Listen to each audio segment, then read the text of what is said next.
చాకలి ఐలమ్మ పేరు పెడదాము అని చెప్పి వారు చెప్పిన వేదిక మీద ఉన్న మా సహచర మంత్రివర్గ సభ్యుల అందరి అనుమతితో ఈ రోజు పోటీలో ఉన్న ఉమెన్స్ యూనివర్సిటీకి చాకలి ఐలమ్మ పేరు పెట్టడానికి నిర్ణయం తీసుకున్నాము అని చెప్పి ఈ సందర్భంగా తెలియజేయడానికి నేను చాలా సంతోషిస్తున్నా.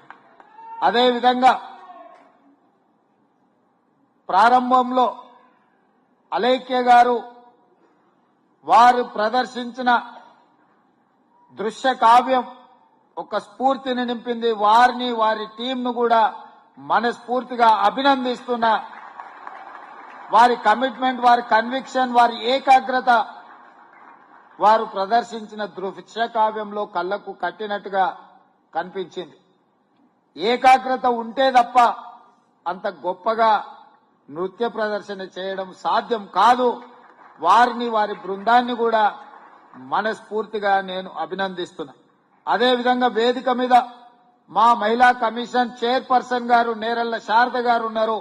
వారికి సూచన చేస్తున్న చాకలి ఐలమ్మ మనమరాలిని శృతిని శ్వేత చాకలి ఐలమ్మ మన్మరాలైన శ్వేత ఐలమ్మను మహిళా కమిషన్ లో సభ్యురాలుగా నియమించడానికి మహిళా కమిషన్ ఉన్నదే మహిళల యొక్క హక్కులను కాపాడడానికి, మహిళలకు స్ఫూర్తిగా ఉండడానికి, మహిళల మీద జరుగుతున్న దాడులను తిప్పికొట్టడానికి.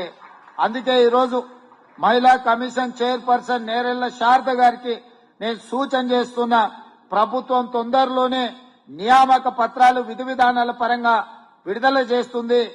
చాకలి ఐలమ్మ మన్మరాల్ని మహిళా కమిషన్ సభ్యురాలుగా నియమించడానికి ఈ వేదిక మీద నుంచి రాష్ట్ర ప్రభుత్వం నిర్ణయం తీసుకున్నది. మాకు కావాల్సింది ప్రశ్నించే గొంతులు, ప్రజా సమస్యల మీద పోరాటం చేసి వాటిని పరిష్కరించే వాళ్లే ఈ ప్రభుత్వంలో ఉండాలనేది మా ఆలోచన. తప్పకుండా చాకలి ఐలమ్మ స్ఫూర్తి తెలంగాణ రాష్ట్ర ఏర్పాటుకు ఒక కారణం. మరి వారి కుటుంబ సభ్యులు ఈ ప్రభుత్వంలో భాగస్వాములుగా ఉండాలి అని మేము భావిస్తున్నాం. అందుకే చాకలి ఐలమ్మ మన్మరాల్ని మహిళా కమిషన్ సభ్యురాలుగా నియమిస్తున్నాము.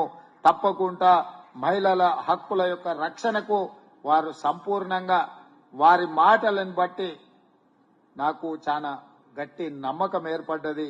వారిని సభ్యురాలుగా నియమిస్తూ ఈ గొప్ప కార్యక్రమాన్ని ఏర్పాటు చేసి ఇంత మంచి దృశ్యమాలికను ప్రదర్శించి మా మంత్రివర్గ సహచరులందరూ, చాలా మంది మిత్రులు ప్రభుత్వంలో భాగస్వాములు ఉన్న వాళ్ళందరూ వేదిక మీద ఉన్నారు.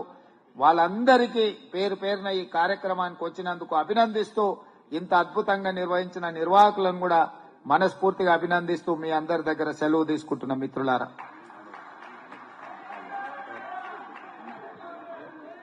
శ్రీమతి అలేఖ్య గారికి ముఖ్యమంత్రి గారు, ఉప ముఖ్యమంత్రి